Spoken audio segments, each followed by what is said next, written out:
Hello, friends. Foxfyre here, and before we begin, a brief disclaimer. The views, beliefs, and experiences shared in this podcast are those of the individual hosts and guests. They do not represent any organization, employer, tradition, coven, or community. This podcast and the topics discussed are offered for storytelling, exploration, and entertainment purposes. Anything discussed should not be taken as professional, legal, or medical advice. By continuing to listen, you acknowledge that all content is for informational and entertainment purposes only, and release the podcast and its creators from any liability related to how you choose to engage with these topics. Now, let's step softly. The path awaits.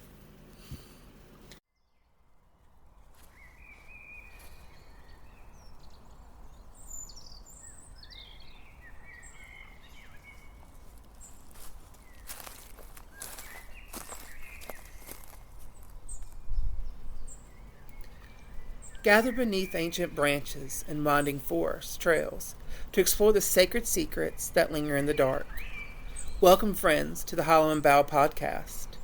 Tonight, we're sinking our teeth into one of humanity's most enduring nightmares, the vampire. So, Raven, Bramble, how we doing? Not too bad. Not too bad. Doing pretty well. It's been a little minute, but I'm glad Yeah. back. Been a minute Sort of since we've recorded, or been a minute since we saw each other, because we all did just see each other not too long ago. I was It's gonna been a say minute since we recorded. Yeah. I think we all had a great time the other weekend when we got to see each other and just basically goofed off for a little while. it was great. Yeah, pretty much. I loved it. Oh, yeah. I think everyone had a really good time. A lot of positive things were said over that day, so that's all that matters. It was just us calling Foxfyre old for like 30 3 minutes. hours straight. It was like an hour. 3 hours. It felt like Okay. the entire damn day, honestly. I'm We do it sorry. out of love. We love you. We love you. That's why we do it. Yeah, I believe it. So, like I said, today we're going to be talking about vampires and Strigoi. I remember probably one of my first instances of hearing the word Strigoi was when they used to do this. It was ABC Family back in the day, and it was basically exploring haunted places with Linda Blair. And they actually did Dracula's Castle, which was amazing to see. They actually did it on a Halloween night, so I was watching it Halloween night Oh, for that wow. episode. Yeah, so it was also kind of funny because it was was it my senior year of high school? It was my senior year of high school, and they were doing a homecoming game that night too. So it was kind of like, I'm not going to homecoming. I'm going to watch this. So it was really cool. I love I that. love That sounds amazing. Right. So it was an amazing show. I just can't remember what the name of the show was, but it's like they went into the background history of it, and then they jumped into like the people actually doing like ghost hunting of the house. So Oh, it was dang. really kind of cool to see them go through Vlad's Tempest's castle and see everything. So let's kind of go ahead and get a little bit started. So when we think vampire, we're not thinking the polished velvet draped aristocrats that we see on the screen. We're actually talking about something older, something a little bit more wild. We're looking into the dark hills of Romania. The dead were said to rise again as Strigoi, which were the restless spirits that slipped from the graves and drained the life from the living and sometimes came home to torment their own families. These weren't creatures of romance. They were creatures of hunger, of fear, of death, and they refused to stay buried. So, let's light a candle, stay close to the fire, keep your garlic close, and join us as we open the coffin lid on the blood-soaked origins of the vampire and meet the Strigoi, the restless dead who still whisper in the folklore of Eastern Europe. And of course, with that being said, let's do our quick prayer so that way nothing follows us around, because that's the last thing any of us need this close to Halloween. Exactly. Exactly. Especially with Samhain coming up in a couple weeks. Woo! Yeah, let's I pray. I have a story. I had something weird happen. Anyway, Uh-oh. yeah, we can get into that next episode maybe. Got you. All right. So let us pray. Great Freya, Lady of Love and War, Goddess of Beauty, Strength, and Satyr, we call to you with a humble heart. Grant us your wisdom, clear as the morning sky, that we may see with truth and act with grace. Shield us with your falcon cloak. Guide us through shadows and strife. Let your fierce heart guard our spirits, and your gentle hand calm our doubts. With love and courage we walk the path. Under your watch we shall not falter. So mote it be. Nice. Right? Good way to get started. Yeah. Good pictures. I like them. Alright, so let's start with the origins of vampires. So, the idea of the vampire is not really confined to just one culture, right? So, almost every civilization, we have some kind of blood-drinking spirit or revenant that follows everybody around. In Mesopotamia, there are legends told of the Lamashu and Lilitu. These are female demons who preyed on infants and men at night that would drain their life essence. These tales laid early groundwork for the seductive, dangerous archetype that would follow, which I think, if you think about it, is kind of more close to your succubi and incubi. In Greece, there was the Empusa. These are shape-shifting beings who seduced travelers before feasting on their flesh. The Romans feared the Strix, which was an owl-like witch that would drink the blood of children. But the concept truly took hold in Eastern Europe and the Slavic up here and Romanian Strigoi. These are the restless dead who rose from their graves to torment the living and the direct ancestors of what we know as vampires today. So, Quick comment. Go ahead. So there's also a story in Ireland about a king who rose from the dead 3 days later and started drinking the blood of his subjects. Sweet Jesus. And Cuchulainn, or Finn MacCool, he was an old Irish hero. He destroyed him by burying a wooden stake through his heart. So it's in even more cultures. Yeah. Right. I think these were just kind of some of the main cultures where we really think about it some, or maybe it's a little more documented.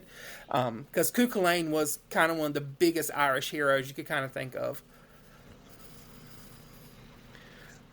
So, anyway, that's that. We added one more. Anyway, during medieval times, vampires were not these charming beings that we take it. They were horrifying signs of spiritual corruption.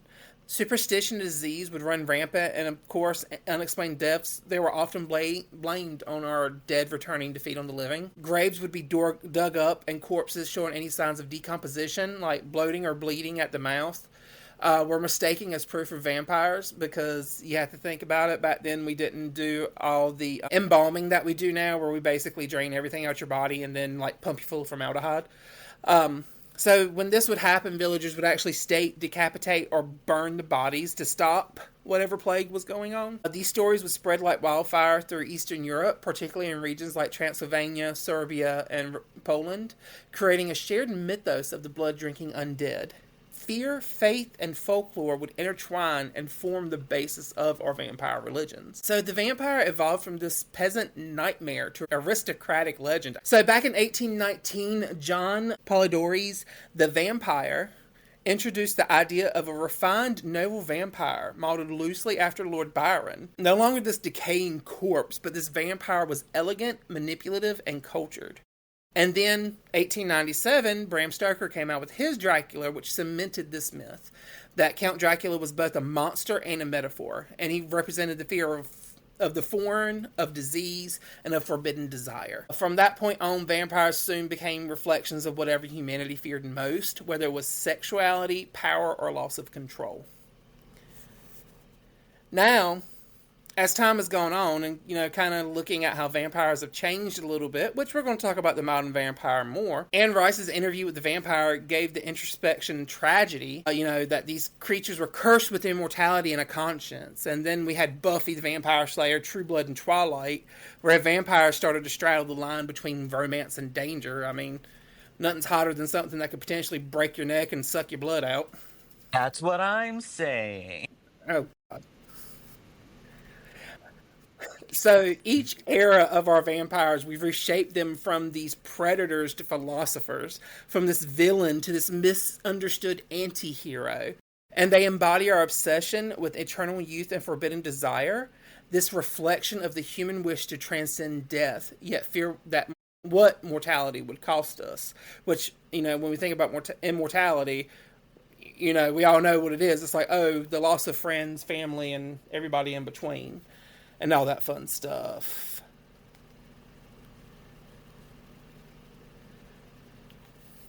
So let's talk about the traits and the symbolism that goes with what we see as a vampire. So what makes a vampire a vampire? Because across all cultures, they basically all share these same traits, right? They have this thirst for blood, immortality, a sensual allure, and the vulnerability to sunlight, holy symbols, or stakes. So when we look at the thirst of blood, we're looking as a symbol of power, lust, and survival. Immortality is often portrayed as both a gift and a curse. The sensual allure represents temptation and the dark side of human desire.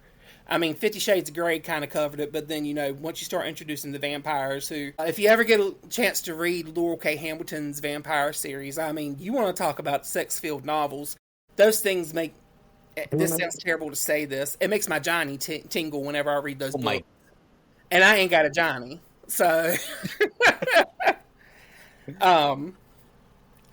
but then lastly, with, the vulnerability to sunlight, holiness, and stakes, this is the metaphors for purity versus this corruption. So every element tells us something about our nature, the balance between life and death, light and darkness, and restraint and indulgence. And something else that doesn't really get mentioned when it comes to vampire lore. In Bram Stoker's Dracula, if you put a wild rose stalk on a vampire's coffin, it can't escape the coffin. It's a very, of all the tropes to not survive to modern young adult fiction, how come that's not being used? That is kind of interesting. Yeah, probably something from, druidry or something. That's probably where it comes from. Yeah, that would make sense. Ish. There we go. All right, so let's talk about the next thing. Let's talk about where vampirism kind of came from. When we no longer look at this, Transylvania does not exist, quote unquote, in the way that we think it does. It's now known as the state of Romania, or the country state of Romania. It's right outside of Turkey and around that area. So this, and this is where the Romani, some of our gypsy friends out there, this is where we start bringing in the Strigoi. Think about this. It's the midnight in a small Romanian village about 200 years ago. The wind is rattling through the thatched roofs. Dogs are howling in the distance. And a candle burns low in the corner of a simple wooden house. Inside, your family huddles together because one of their kin has suddenly fallen ill. They whisper among themselves, voices low, because they suspect the cause is not natural at all. No, there's something darker here at work, something far from beyond the grave, and it's only one whispered word: the Strigoi. When we think of vampires through books and movies, we think of Dracula, bats, castles, black capes, the widow's peak that goes almost all the way to your eyebrows. But the Strigoi, the vampire of Romanian folklore, is far older and much stranger. It's not always the glamorous figure we picture today. Sometimes it's a restless spirit. Sometimes it's a corpse clawing its way out of a grave. And sometimes it's your neighbor, alive and well by day, but cursed all the same. So let's step into kind of what the traits that define them and how people once tried to protect themselves from these restless dead. So the word Strigoi has roots in the Latin word strix, which meant screech owl, which again, we were talking about the strix that came all the way back from the Greek times where it was this blood-sucking owl witch. Already that connection paints an eerie picture. You have an owl flying through the night associated with bad omens and blood-sucking. Over the centuries in Romanian folklore, Strigoi became the word for a spirit or being that refuses to rest. Now, that being said, the Strigoi are not all the same. In fact, tradition actually speaks of two different types. The Strigoi V, which is the living Strigoi. People marked from birth with signs that they will one day become something unnatural. And then the Strigoi Morti, the dead Strigoi. The corpses that rise after burial to plague the living. This division reflects two very old fears: the fear of the outsider among us, and the fear of the dead who just won't stay dead. So the living Strigoi, these weren't monsters in the obvious sense. They looked like ordinary people, neighbors, family, someone you'd pass in the market. But there were signs, such as a child who was born with the caul, or, with the small membrane over their head. They might be destined to become a Strigoi. Or, think about that area. Dark hair, dark eyes, dark skin is more genetically there. So all of a sudden a child is born with red hair and blue eyes. That was suspicious. And then, extra nipples, or, maybe you had an extra finger, or you had freckles, like just random things that nobody would think of nowadays. This could mean you were marked to be, that you were unlucky or cursed, to be a vampire after you die, or a Strigoi after you die. They would live quiet lives, but suspicion would always follow them. And then folklore claimed they could sometimes transform into animals. Wolves, cats, insects. By night they might slip away and drain the vitality of others, and not always through blood, but by stealing health, good fortune, and even crops. If you think these are tight-knit little villages, the kind of suspicion was powerful. If your cows decided to stop giving milk, or if a child grew weak for no reason, you might start whispering, "Hey, could our neighbor be a Strigoi?" But then we have the dead Strigoi. But these are the Strigoi morti.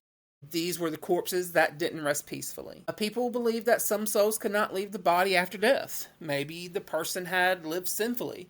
Maybe they hadn't received proper burial rites. Or maybe they'd been cursed. Whatever the curse, their body might remain strangely fresh in the grave. Instead of decomposing, it would swell, sometimes with blood around the mouth. A terrifying sign that the Strigoi had already risen at night to feed. And feed they did. Unlike the Hollywood vampire, who prowls strange castles, the Strigoi often went straight to their own families. They would sit on the chest of a loved one as they slept, draining their life night after night. Sometimes they returned, simply to cause mischief, moving objects, making noises, spreading disease. The idea that your own kin could rise from the grave to harm you, that was part of the horror. Death didn't end the bond. In fact, it twisted it. I remember there was God, I know this is like a break on what we're talking about, but I remember there was a movie or a TV show, or like a made-for-TV movie about Vlad Tepes. And it was actually about how he became a vampire. And his time, and Raven, I don't know if I think you cover this tonight, I'm not sure. But in his time, he was Catholic. And for them, if you were not buried, like buried underground, you did not, what's the word?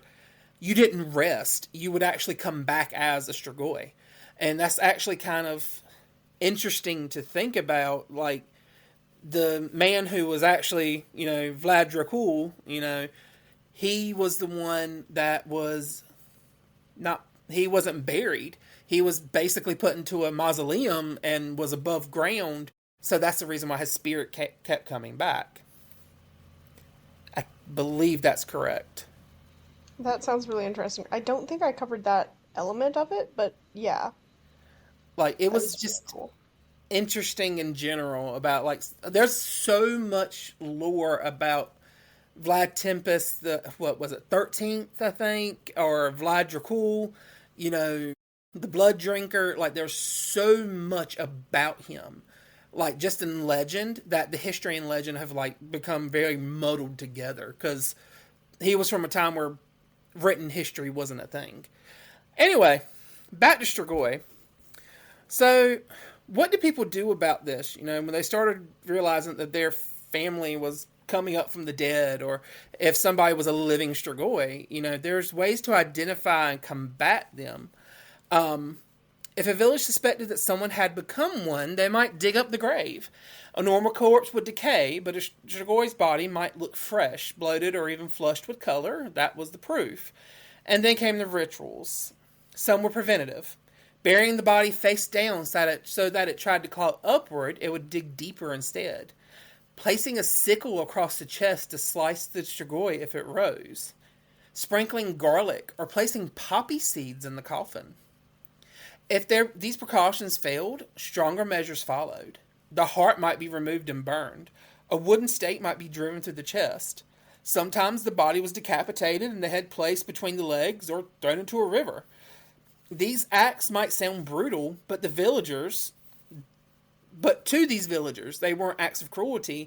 They were acts of protection necessary to keep the living safe. In many accounts, these rituals weren't done in secret. The whole community took part because fear of the strigoi was shared by everyone in the village.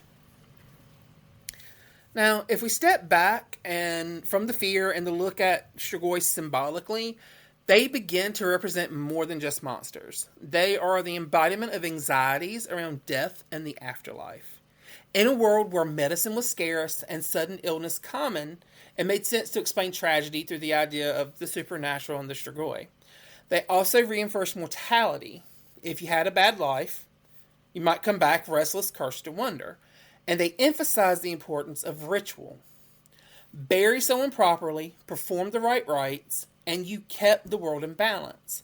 Fail to do so, and then you have chaos to follow. So, how do we go from strigoi to Count Dracula, though? Well, Bram Stoker wrote Dracula in 1897. He drew loosely from accounts of Transylvania, mixing fact, rumor, and his own imagination. His vampire is more aristocratic, more theatrical than the ones of the earthly strigoi. But the DNA is there. The rising from the grave, the feeding on family, the rituals of protection.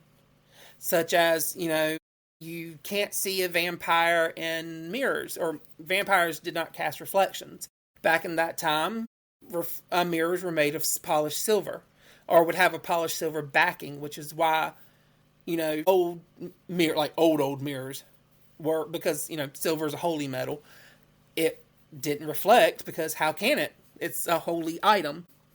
This is a being that was not given proper burial rites. Hold up your crucifix and it protects you. Never quite understood the garlic thing. I think garlic is just potent, just to begin with. I think it has to do with sensitive smell.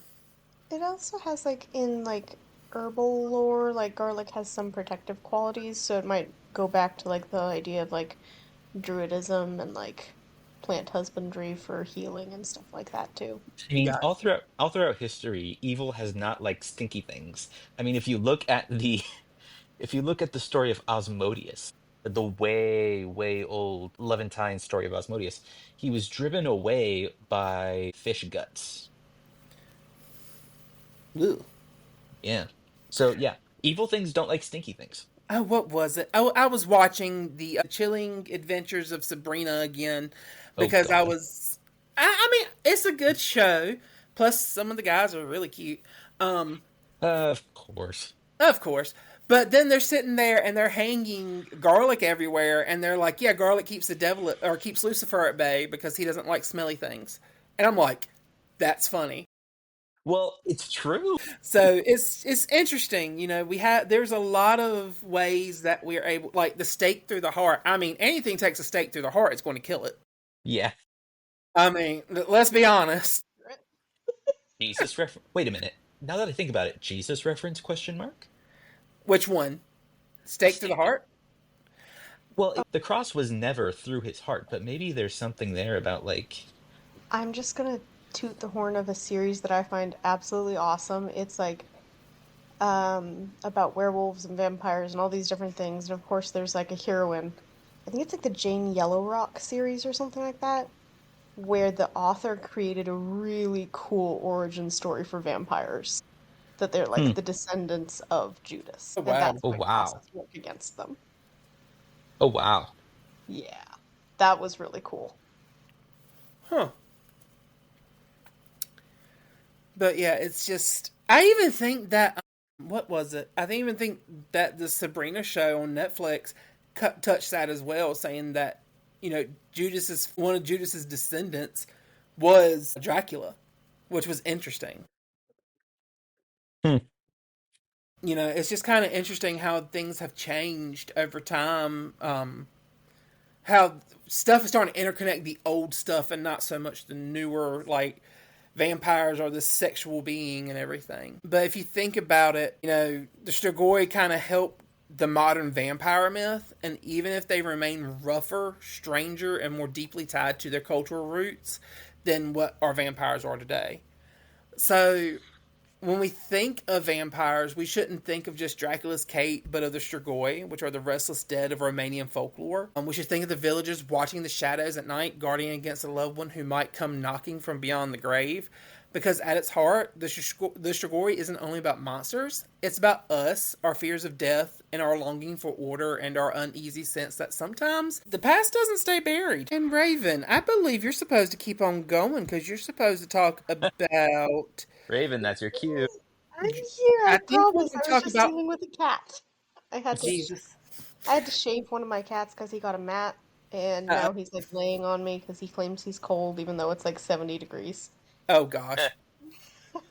But I think now you're going to start talking about, the pop culture evolution of vampires and, the modern belief and superstitions. But also, I think we're getting ready to talk about probably the most popular and important vampire slash Strigoi that has ever existed in all of time.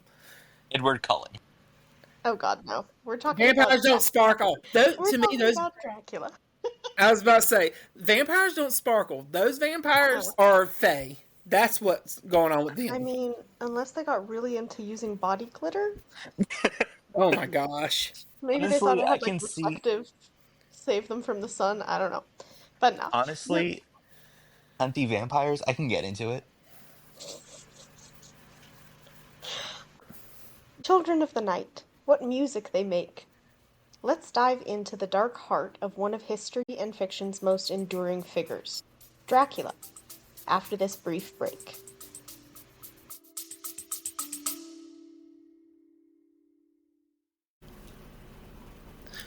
Let's take a moment, friends. Breathe in the incense, stir your tea, and let the magic settle. If you're enjoying this walk through the hollow and bow, don't forget to share the circle. Follow the podcast, leave a review under Moonlight, or even send it to a fellow seeker. Your support helps keep the candles lit and the stories flowing. Now, let's step back into the shadows.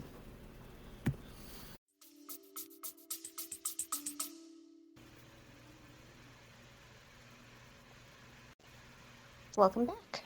Before we meet Dracula the vampire, we must first meet the man whose name inspired him, Vlad III of Wallachia, Vlad Tepes the Impaler. Born in the 15th century, he ruled a region in modern-day Romania. He wasn't some suave aristocrat sipping wine in a candlelit castle, though he did have the castle part. Vlad was a brutal ruler, known for impaling enemies on wooden stakes, sometimes by the thousands, and leaving them as warnings. To his people, he was sometimes a hero, defending against Ottoman invasions. To his enemies, he was a monster. Vlad was born in 1431 in Transylvania, yes, the very same region later tied forever to Stoker's Count. His father was Vlad II, Dracul, a member of the Order of the Dragon, a Christian knightly order sworn to defend Europe against the Ottoman Turks. The title Dracul meant dragon, but in the local tongue it also echoed another word, Drac, meaning devil. So Vlad III, his son, became Dracula, later, or literally, son of the dragon, or in darker translations, son of the devil. From the very start, his life was marked by conflict. He and his younger brother were held as political hostages by the Ottoman Empire during their youth, a common practice at the time to ensure loyalty from vassals. Imagine growing up under the eye of your enemies, never sure if you were a bargaining chip or a future ruler. Eventually, Vlad claimed the throne of Wallachia, though not without bloodshed. The politics of the time were brutal, and power was always tenuous. But once in power, Vlad ruled with an iron fist. His method of choice for punishment? Impalement. Picture it. Wooden stakes sharpened and driven through the body, often in ways designed to prolong agony. Victims could take hours or even days to die. Vlad used this not just for criminals, but for his enemies, rival nobles, and even peasants who defied him. The most infamous tale is the Forest of the Impaled, which, after defeating an invading Ottoman army, Vlad reportedly had thousands of prisoners impaled outside his capital of, I'm going to butcher this, sorry, Targovist. When the Sultan later marched in, the sight was so horrifying and so vast that it is said the Ottoman forces retreated in terror. And yet, to some, Vlad is remembered as a hero. His cruelty kept order, defended his land, the people in it, and struck fear into invaders. He punished corruption, theft, and betrayal harshly, but consistently. To some, he was justice itself, no matter how grim the method. Now let's talk about how a historic figure became a legend. Western Europe saw Vlad differently than his people. German pamphlets from the late 1400s circulated lurid stories of his cruelty, painting him as a sadistic tyrant. These tales spread quickly, the medieval equivalent of tabloid horror. This darker reputation made him fertile ground for myth. Centuries later, Bram Stoker stumbled upon the name Dracula while researching Eastern European folklore. Stoker borrowed the name, perhaps some of the ominous reputation, but not the biography. His Count Dracula is no impaling warlord, but a supernatural aristocrat who drains life with a bite. Still, it's chilling to know that at the root of our vampire stories lies a very real man who inspired fear not by drinking blood, but by spilling it. In 1897, Bram Stoker unleashed Dracula. This novel crystallized vampire lore in the Western imagination. Stoker's Count wasn't a shambling corpse from peasant folklore. He was aristocratic, intelligent, cunning, and terrifyingly seductive. He lived in a castle, stalked his victims at night, and represented both forbidden desire and existential threat. As Foxfyre said earlier, the book drew on centuries of vampire legends, Slavic upirs, Greek Strix or Ricolakas, and European fears of plague and death. When Stoker wrote Dracula, Europe was deep in the Victorian era. Science and faith were clashing, colonial anxieties were high, and the rigid morals of the time were always shadowed by repressed desires. Stoker tapped into all of this. His novel isn't just a horror story, it's a mirror of Victorian fears. Foreign invasion, disease, sexuality, and the corruption of innocence. The story itself is told in an epistolary style. Letters, journal entries, newspaper clippings. This choice gave it the feel of a real collection of accounts, almost like a dossier of evidence about a strange supernatural case. Count Dracula is not just a villain. He is a shape-shifting force of nature. In Stoker's text, he's not always the suave aristocrat of later films. At first, he's described as old, with hairy palms, sharp teeth, and a bestial aura. He can command wolves, crawl down walls, and blend into mists. But he also has nobility. He's intelligent, cunning, and aristocratic, speaking of ancient history and his warrior past. He represents both the exotic stranger and the decaying noble class. That duality is what made him unforgettable. In modern renditions of Dracula, you mostly see him depicted as the suave noble rather than a bestial creature. Themes of Dracula run deeper than fangs and coffins. The Victorians were terrified of disease, and the vampire's bite echoes fears of contagion, of blood tainted with illness. The sexual undertones are unmistakable, too. Dracula invading women's bedrooms, the ecstasy and the horror of his bite. For a society obsessed with chastity and restraint, the vampire was the ultimate transgressor. There's also the fear of the outsider.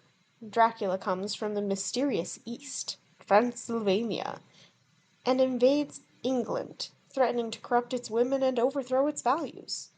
The novel reflects xenophobic fears of the time wrapped in Gothic horror. Interestingly, Dracula wasn't an instant sensation when first published. Reviews were mixed, sales were modest, but stage adaptations and later film adaptations gave the Count eternal life. Literally. In 1922, the silent film Nosferatu, an unauthorized adaptation with a recent modern version, portrayed Dracula as a rat-like plague creature which terrified audiences.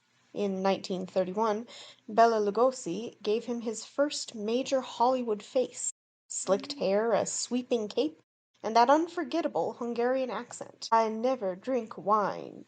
Sorry, I'm horrible at accents. I'm not even going to try.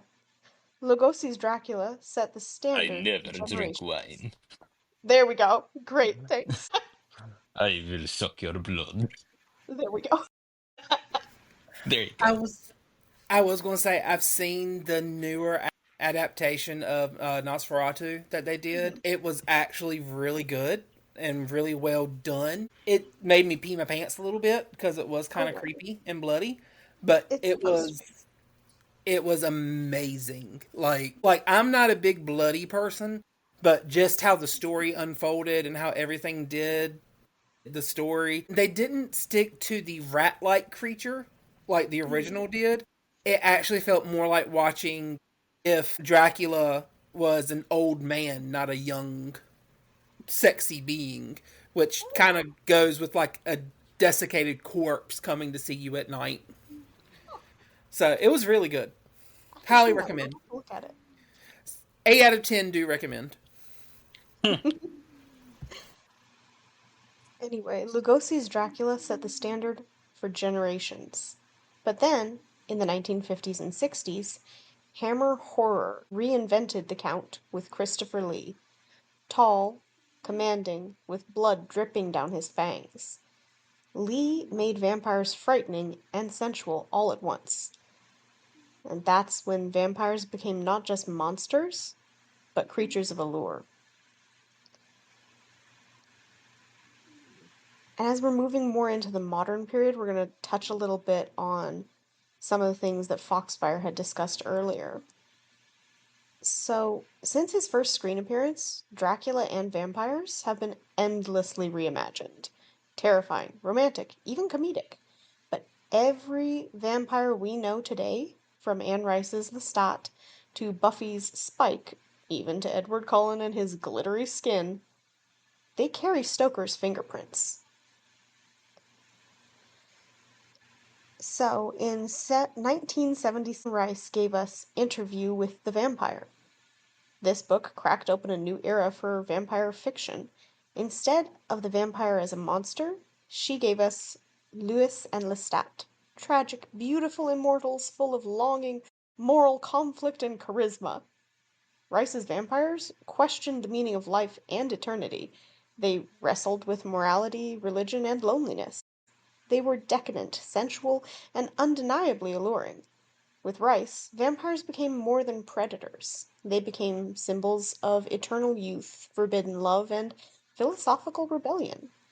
It's no exaggeration to say she paved the way for every romantic or sympathetic vampire that came after. Then came the 90s, and with it, Buffy the Vampire Slayer. Joss Whedon's world made vampires both terrifying and campy, mixing horror with teen drama. The monsters are often reflected real-life struggles, toxic relationships, high school angst, and weight of destiny. Characters So like when we talk Buffy, I'm sorry, You go. are we talking about the movie? The TV show.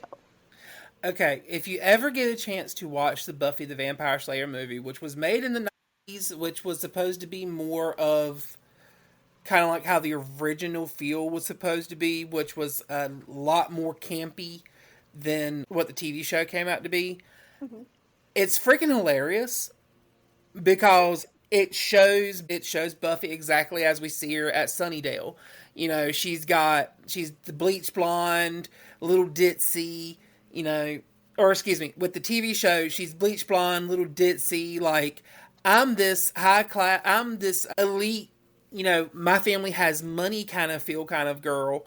Whereas in the TV show, it's kind of like her mom makes just enough for them to survive, and she's down to earth and has her head together because it's like she's had time to process that she is a vampire slayer, that she is a, you know, who she has become, basically, which is the Slayer, and all this fun stuff. And another good movie to watch that was made in the 90s, or probably late 80s, if you like Jim Carrey, it's probably one of his first movies, Once Bitten. Okay. If you have not seen it, it's funny. Basically, Jim Carrey is being hunted down by a female vampire who wants to suck his blood because he is a virgin. There you go. Which That ends sounds very Jim Carrey, I will say. right. Yeah, that definitely sounds very Jim Carrey. Which is like spoiler. He of course he survives it, but it's funny because him and the girl that was the love interest throughout the entire movie get into the female vampire's coffin, have sex, and then he pops open the lid, and they're both smoking a cigarette. Like, Oh, so for God's sake. yes, Yeah, it's that sounds hilarious how the movie ends. So if you get a chance, watch it because it's pretty good. It's probably made around the same time that Teen Wolf with Michael J. Fox came out. okay. I'll have to take a look at that one. That sounds pretty interesting, actually. Once Bitten? Is that what it's Yep, called? Once Bitten? once bitten, twice shy. No, but yeah, once bitten. Okay. Well, while Buffy and possibly Once Bitten gave us witty, brooding vampires, the late 90s and early 2000s also gave What a us. segue. I know, right? I'm like, we're just gonna work with it. Gave us action vampires. Marvel's Blade introduced the Daywalker vampire hunter, part human, part vampire, wielding swords and sunglasses. Meanwhile, the Underworld franchise leaned into vampires as aristocratic warriors locked in eternal conflict with werewolves. Here, vampires became less about horror and more about style: sleek leather coats, martial arts, and endless gunfights in moonlit cities. They were creatures of cool power. And then came Twilight. Stephanie Meyer's series The way you transformed. phrase that, I love it. I've never read it. I probably won't. I don't know. We'll see. Stephanie Meyer's series transformed the vampire from gothic predator into sparkly teenage heartthrob. Edward Cullen was brooding, romantic, and safe/dangerous. He didn't lurk in crypts. He went in biology class. For many, Twilight was their first vampire story, and it reshaped the trope into young adult romance. Critics called it watered down, but undeniably cemented vampires in mainstream pop culture again, not as monsters, but as objects of longing. And love it or hate it, it sparked a wave of paranormal romance, proving yet again how adaptable the vampire myth is. Vampires didn't just live in books and movies, they also sank their teeth, as it were, into games. From Skyrim to Vampire the Masquerade and beyond, these creatures insidiously entered all aspects of the entertainment industry. One of the most famous is Strahd von Zarovich, the Dark Lord of Ravenloft in Dungeons and Dragons. Strahd embodies both Stoker's Dracula and Rice's tortured Immortal. He's a tragic warlord cursed by his own obsession and cruelty, trapped in his misty domain, forever chasing a reincarnated lost love. Strahd is equal parts terrifying villain and Shakespearean tragedy. For players, he's more than just a monster to fight. He's a symbol of obsession, power, and eternal damnation. Seems to have similar tropes and archetypes to previous versions. Now, not every vampire lurks in a gothic castle or broods under the moonlight. Some of them sing, snack on cereal, and get unmasked by meddling kids. Let's start with the classic Scooby Doo. The Scooby-Doo gang has faced countless so-called vampires, from vampire bats and scaredy cats in the 70s to Scooby-Doo and the Reluctant Werewolf in the 80s, and even Scooby-Doo and the Legend of the Vampire set in Australia. It's clear that fangs and cloaks are part of Scooby's spooky toolkit. Most of the time, of course, those vampires end up being cranky landlords rather than actual beings, but sometimes Scooby and Shaggy actually stumble into real supernatural bloodsuckers, and all of them provide creepy enough thrill for kids, but goofy enough to still get laughs. Of course, one of the most famous vampires in pop culture isn't scary at all. He's actually educational. Obviously, I'm talking about the Count Von Count from Sesame Street, introduced in the 70s. The Count took the vampire archetype, the cape, the accent, the lightning flashes, and made it lovable. Ah, ah, ah, ah. Exactly. Excellent. I was hoping one of you guys would do that. Couldn't help it. It was there. I was like, yeah. I mean, you can't not. I know. He's campy, he's hilarious. He turned a kind of menacing image into a teaching tool. He's You know? beloved. Like, how can Yeah. you hate him? You can't. Literally, for I'd say a couple generations now, the first vampire that people would encounter wasn't a monster, but he was a math tutor. Pretty funny. Honestly, can we get like more of that today? I think that would be One pretty bat. hilarious. Ah, ah. Two. I need a Two bat. Ah, ah, ah. I need a vampire to teach me calculus. Like, can I get an assist over here? A squared plus B squared equals C squared. I swear to God. I swear to God. Got a little Pythagorean theorem in there. Oh my goodness. So, cartoons have always loved spoofing vampires. If you think about it, you have Count Duckula, the vegetarian vampire duck from the 80s, who instead of drinking blood, he craved ketchup, or other various vampire appearances in Looney Tunes, or Animaniacs, Fairly Odd Parents, pretty much every cartoon you can think of, they've had some kind of vampire Dracula spoof. Have y'all heard of Banicula? The what now? Whoa, I remember that. The Banicula with the minion onions? I love that. Oh my gosh, the rabbit would literally drain the life out of vegetables because he was a vampire rabbit. I loved it so much back in the day. Okay, And the that sounds dog and the adorable. cat were like terrified of this rabbit, thinking it was going to eat the owners. And really, it was like, nah, dude, I'm good. Just hand me a carrot. It's going to be white instead of orange.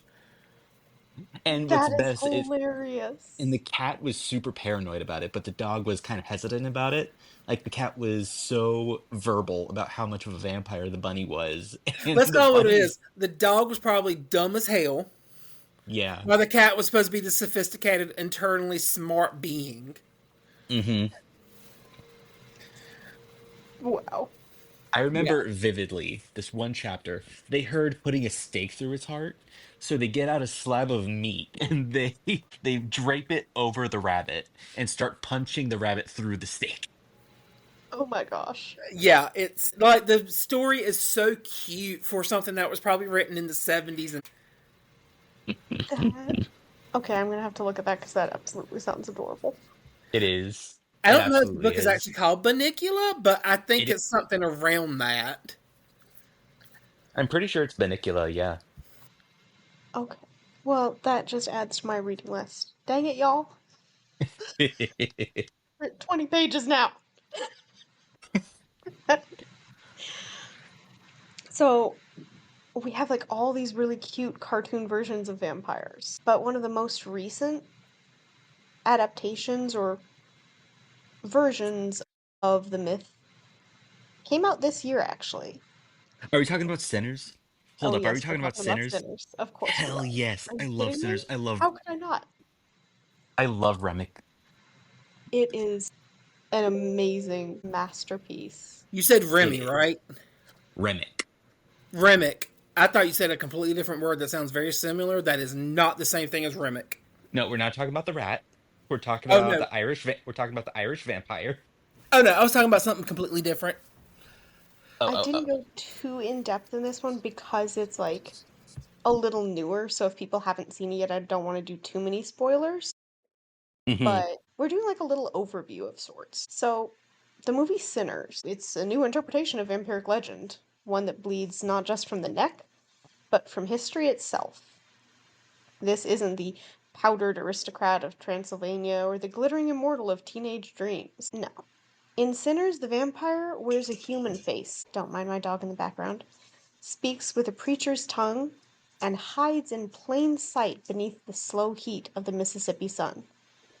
The film's vampires are not foreign invaders, not really. They're homegrown demons. They haunt juke joints, bayous, the back roads lined with crosses. They're a legacy of blood bargains made in secret and sanctified by desperation. Where older myths saw vampires as Eastern European plagues, Sinners roots them in Southern Gothic tradition, the corruption of faith, the exploitation of the poor, and the endless hunger of systems that drain life from those who labor. These vampires feed on more than blood. They feed on spirit, music, culture, and hope. They're literal and metaphorical predators, devourers of vitality and soul.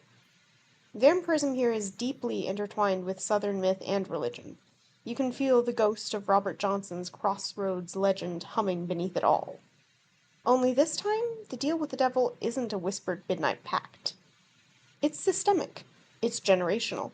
It's the unseen hand that offers fame, safety, or escape in exchange for your essence. The vampires and sinners aren't merely undead, they are undying and undying institutions. The powers that feed off the sweat and sorrow of others and call it progress.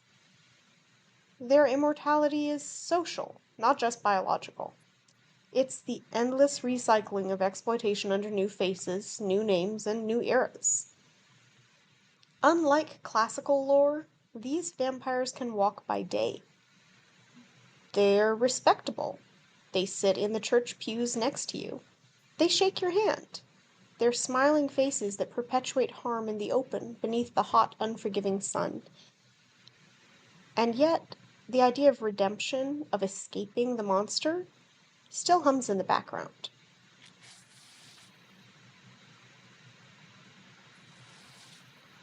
I know you guys probably have commentary on Sinners and the I do. vampires. I Yeah, do. go ahead. I do. So, I haven't seen okay. it yet, so It You is haven't so good. so good. I love Something Remick. I love Remix so much, but not for the okay. I Not feel for the the need Anne to Rice or like the Edward Cullen reasons. okay. Well, yes. And also I love it for the fact that he draws parallels between himself and Sammy.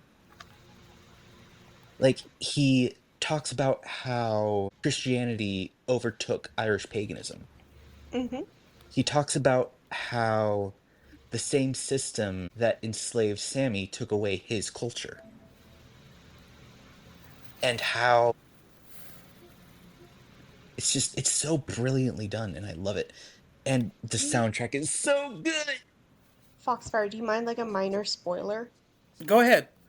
Okay, my favorite part is when Remick has Sammy, and it's towards the end of the movie, and Sammy starts reciting, I think it was the Lord's Prayer, It is. Yeah. Yeah, yeah, yeah, and yeah. Remick starts saying it along with him, Yes, it's so good. which in traditional vampiric folklore he should not have been able to do because that's supposed to help keep them away. But Right. because it was forced on him and his people, it isn't like a security thing. It's a, yeah, no, they did the same thing to us too. They shoved it down our throats, they took away our cultural heritage, and it's not saving you now, is it? It's, and it's also really interesting because the movie makes sure to emphasize like the slave trade and Mm-hmm. everything that it did was far worse on black folks than white folks. It does not try to say they are equal At all. in suffering. It just mentions the reality of what happened, which I think is really, really cool. It makes a point to say white trauma does not equal black trauma, but it Mm-hmm. still exists. I I also thought, loved what character was it? It was what was her name? Mary, yes, yes, yes, the yes, white yes. passing girl, because her dad was white, but her mom was African American, right? Yeah. And she says this line, it's like, I didn't even want to be white, I wanted to be with you. Hmm. And it's like, wow, it's playing with race in a very interesting way. It is such an amazing movie. Like honestly. And can we talk about Will You Go, Lassie Go? Like, it's just, I learned how to play that on the tin whistle. Like, I learned how to play it, the whole thing, because it inspired me so much. It's this very clear moment where you actually see, and in Rocky Road to Dublin, it's one of these few moments where you genuinely see Irish culture and how Hmm. much he misses it. Oh yeah. And the hive mind thing is like creepy as heck.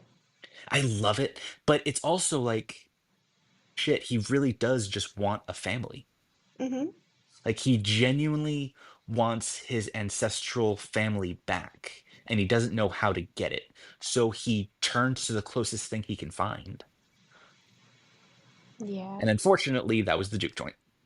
Sadly, yeah. And what's really sad is he wanted to absorb Sammy's gift so he could see his own ancestors. But what's most likely going to happen is Sammy would have lost his gift. It wouldn't Yeah. have gone anywhere. Hmm. Literally. Um, And just so sad. Okay, I need to talk about one more thing. The moment where Remick, as he's dying, he turns towards the sun as if he's looking at his ancestors. Oh, it destroyed me because the ancient Irish were sun worshippers. yes.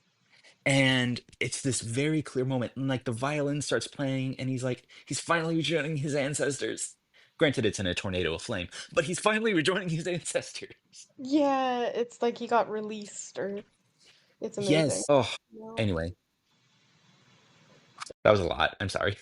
You are good. I really love that we got to explore that because that is one of my like favorite versions of most recent versions.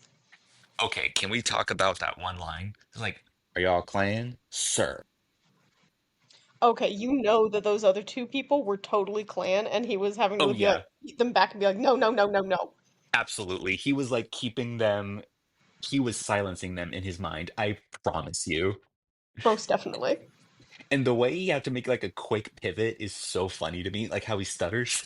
Mm-hmm. Oh yeah. It's like, You gotta he's like, okay, yes, there are two clan members behind me, but I've got them under control, I swear. yeah, Foxfyre, you've got to watch it. Like do it as like a It's Halloween so thing, but it is good. really good. It is.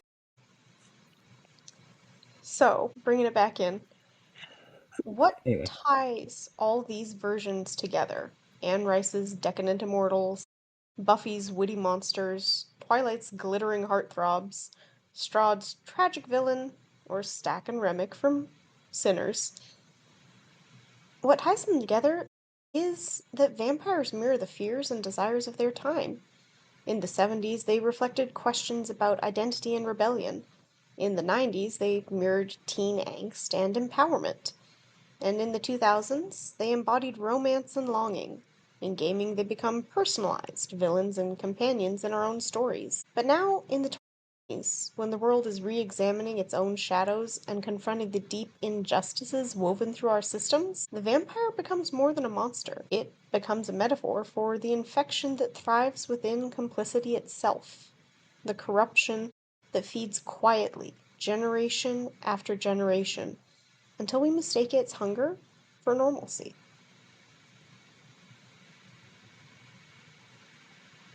Now we're going to pivot a little bit from the idea of the media and how they have done vampires. We're going to look at modern beliefs and superstitions. The vampire is never static.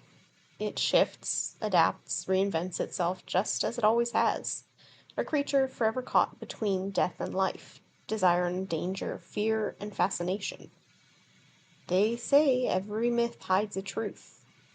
And even in the age of LED lights and smartphones, some shadows refuse to fade. Let's look back at Europe for a little bit. We'll start in Eastern Europe, say, where the vampire myth was born. Even today, stories surface that could have been pulled straight from the 18th century.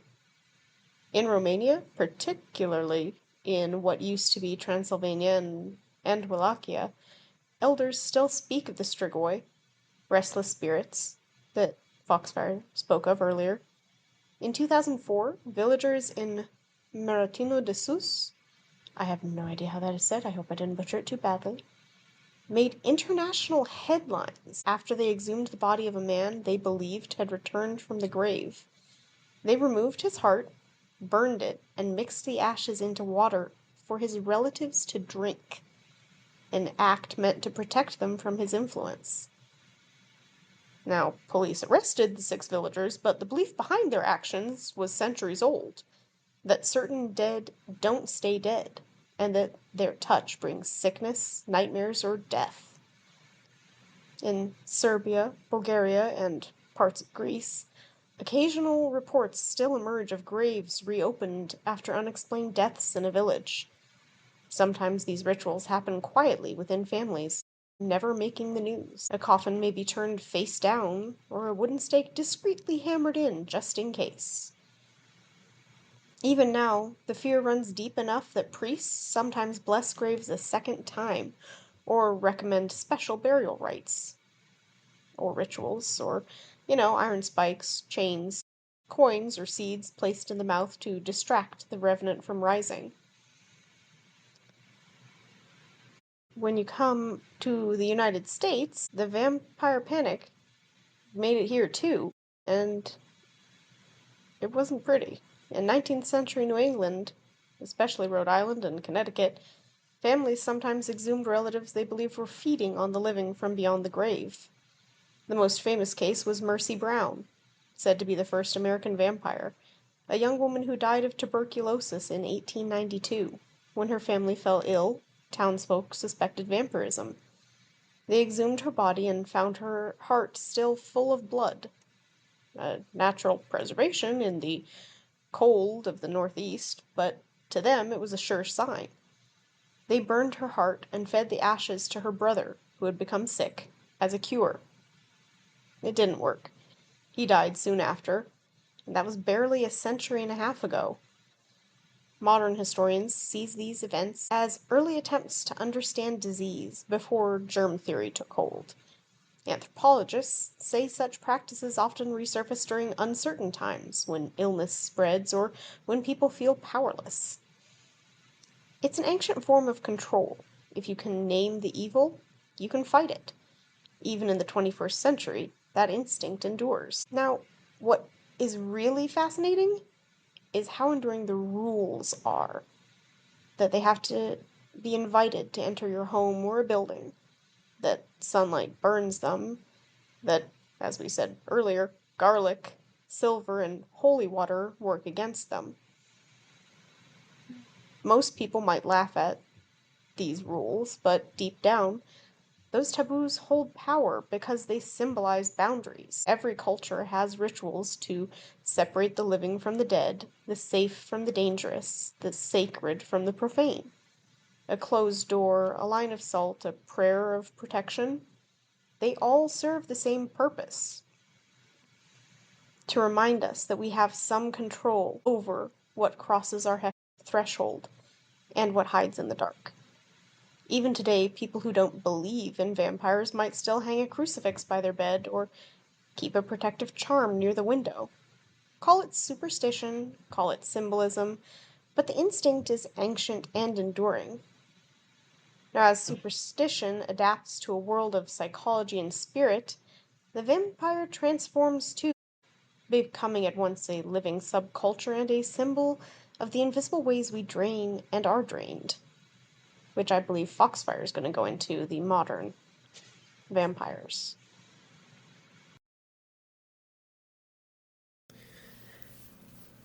Picture this. It's not midnight in a crumbling Transylvanian castle, but it's 11:45 p.m. in a neon-lit city. The streets are alive. Music pulses from hidden clubs. And on the edge of that noise, there are people who whisper about a different kind of nightlife. Not Dracula, not movie monsters, but real people living today who call themselves vampires. Now, this might sound like roleplay, like costume fantasy, but the truth is more complicated. Some of these people believe they must drink blood to feel healthy. Others say they draw energy, life force, from those around them. They don't sleep in coffins. They don't burst into flame in the sunlight. But in their own way, they walk a line between myth and reality. So, let's talk about their world for a second. So, the vampire, as we know it, has always been a shapeshifter of culture. You know, like was mentioned, 1700s it was superstition, 1800s it was gothic literature, and 1900s it was Hollywood, romance, horror, capes and fangs. But now in the late 20th century, something unusual has happened. People began to claim real vampiric identities. Some were inspired by books and films, but others said it was deeper. A lived experience, a way their bodies and spirits interacted with the world. Out of this emerged what we now call the modern vampire community.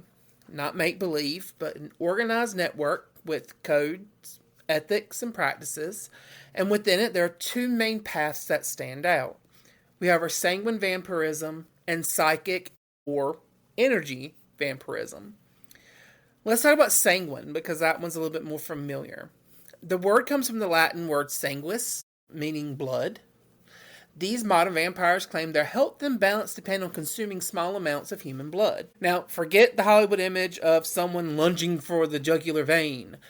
In reality, it's often ritualized, careful, consensual. A donor, sometimes a very close partner, may offer a few drops or spoonfuls, usually taken from a sterile cut with medical tools. The exchange is intimate, symbolic, and for the sanguine, necessary. Many say that without blood they feel drained, weak, even ill. Drinking it brings them clarity, focus, energy. Science doesn't back this up in the literal sense, but within the community it's described as an undeniable need. Sanguine vampirism also carries ritual weight. Blood has always been sacred across cultures. It's been tied to life, sacrifice, and power. For modern sanguines, it's not just nutrition, it's communion with vitality itself. Now, on the other side of the spectrum, we have our energy vampires, which are also called the psychic vampires. These individuals say they don't need blood, but energy, not electricity, but what they perceive as the life force that flows between people. Think of times you've been in a room with someone and walked away feeling utterly exhausted, like they pulled the literal life out of you. That's the stereotype of the energy vampire, but in modern vampirism, it's more intentional. Practitioners describe drawing subtle energy through eye contact, touch, or even visualization. Some compare it to Reiki or other spiritual energy practices, only instead of healing, the vampire is feeding. Many say this keeps them emotionally and physically stable, as though without this energy, they're running on empty. Like sanguine vampires, energy feeders also rely on consent within their communities. They may work with willing partners who allow themselves to be a source. Others claim they can tap into the ambient energy in a crowd, or even draw from nature, the moon, or storms. Of course, the line isn't always clear. Some people say they're hybrid vampires, needing both blood and energy. Others switch between one and the other depending on circumstance, and beyond feeding, there's a strong spiritual and identity component. For some, vampirism is biology. They say it's how their body works. For others, it's spirituality. They say themselves as part of an archetype, a lineage that stretches back through myth. For others still, it's culture, an alternative identity that gives meaning and community. The modern vampire community has been developed in its own ethics, rules about safety, consent, and secrecy. They often stress that they are not predators, they are people managing their needs responsibly. So if we step back, vampirism is about more than feeding. It's about what it means to be human and not human at once. Blood is life. Energy is connection. These are deep primal ideas wrapped in ritual. By taking them in a literal way, modern vampires embody both mystery and metaphor. They remind us that myths don't just live in old books. They reinvent themselves in living people. And society's reaction? It varies. Some see them as role players, often as dangerous, others as fascinating subculture. But, whatever the perspective, the fact remains the vampire is no longer just a story. They walk among us, wearing everyday clothes, living in modern cities, fighting sustenance in ways most of us could never imagine. So when you think of vampires, don't stop at the coffin or the cape. Think of the sanguine, sipping a drop of blood with reverence. Think of the energy feeder, drawing unseen currents from the world around them. Because vampirism didn't die in folklore. It adapted. It modernized. It became live experience. And in its way, it still whispers the same message it always has.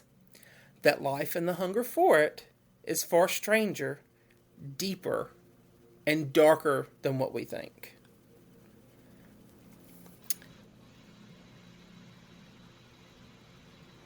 I'ma just say, it's really odd to me that they would compare themselves to Reiki Yeah, that's interesting. because, like, Right. I think I get what they're trying to say is like, oh, well, it's like, we just take like a little bit and all this, but it's like Reiki is literally designed to like help and like heal and like aid the person that you are working on. It's Whereas, reverse Reiki. kind of, yeah, I'm like, it would probably hurt the person that you do it to and making them literally feel drained, like Foxfyre had said. So I feel like, I don't know, that feels really weird to me.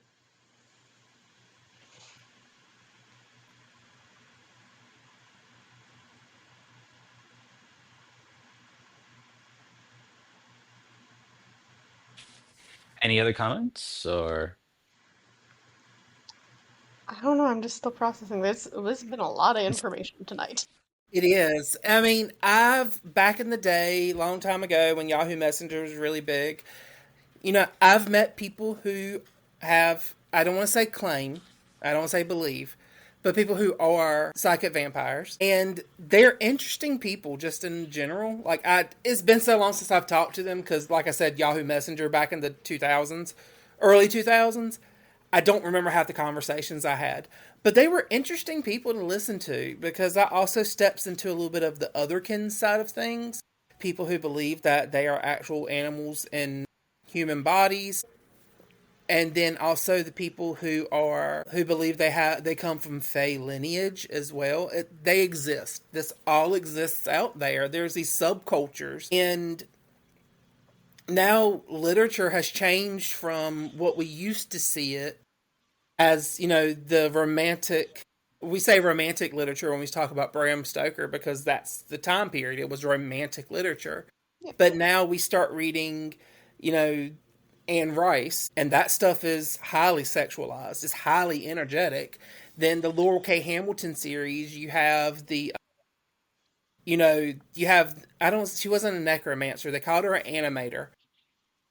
She could raise the dead, but because she became connected with this one vampire whose main form of feeding was actual sexual energy, she herself became a succubus. In the definition of the word, not in the actual became a demon herself kind of thing, where she could actually learn how to draw in sexual energy like he could, because he was a succubus in that sense, even though he still would drink blood.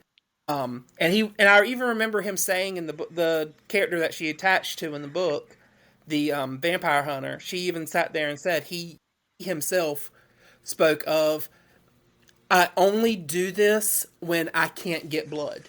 I only draw from sexual energy when blood is not available. So it's really interesting to read, know that even now in modern literature, we're starting to bring these new like even then, most of the vampires who are legal vampires in these books, they are, what's the word? There's a word. they're asking consent before they actually suck on people and like actually draw blood from people and like people who are willing donors.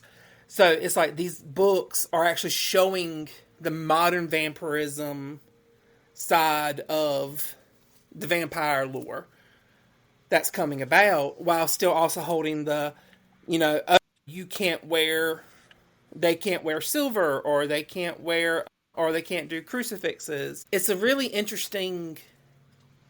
It's interesting to see how everything is evolving and changing like it is for literature to make it more, best word, sexy, attractive, and everything. Again, heavily recommend Laurel K. Hamilton, Anita Blake Vampire Hunter series. It's a good book series. It centralizes on Anita Blake, who was an animator who can basically raise the dead. As of course as the books go on, she becomes a necromancer by mistake. So it's really good and gruff series. She also has another series. Laurel K. Hamilton has another series called the Mary Gentry series, where it talks about the Fae folk and the Seelie and Unseelie courts and the sexuality that's there too. I'm just saying, like I said, those books make my johnny tickle when I read it sometimes because it gets hot. Like, I would actually recommend for you, if you like that kind of series, like try the Jane Yellowstone ones because those are really good. And also Mercy Thompson. There's one book in the Laurel K. Hamilton series for Anita Blake. It was really funny because I remember talking to my mother about it because we were switching books back and forth. She'd read it, I'd read it, and then we'd talk about it. And I remember one of them, and I sat there and looked at her. I said, literally, Mother, it's 200 pages of plot, 600 pages of let's see how much gangbanging she can do, and then 200 pages of climax and ending. Oh, wow. Yeah, okay. There was multiple climaxes in that book, and I'm not talking about storyline. Well, maybe the other two series that I suggested aren't quite that steamy. Yeah. These books got steam, like they started off kind of not steamy, like it was hints of sex, and then as it got further in, it became very like you want to put peas, like frozen peas, on your crotch to cool yourself down. Yeah. Well then. So anyway, tonight's talk about vampires and Strigoi, looking into the folklore and the history behind all of it, and even then some of the superstition that comes with it, like vampires can't cross water, vampires can't come into the home unless invited in. What was some other ones? The garlic, stake through the heart, sunlight, the crucifix, It's all ways of purification and positivity, showing how it combats something that's negative. It's again showing the balance of the world about how the dead should stay dead and whatnot. But yeah, vampires are... This was actually a really good topic to kind of talk about, especially because spooky season is upon us. I know, it was perfect. Let's see. I think our next one we wanted to talk... Did we want to actually discuss... I think we're doing were-creatures or werewolves. I can't remember. Which one was it? I think we have it as were-creatures, but we're like focusing on werewolves for this one. Like there's so many were-creatures that it's like you gotta select like one or two. Right. I think we're going to focus a lot mainly in the next episode on just specifically our werewolves and discuss probably the different types of werewolves that exist, such as a loup-garou down in the...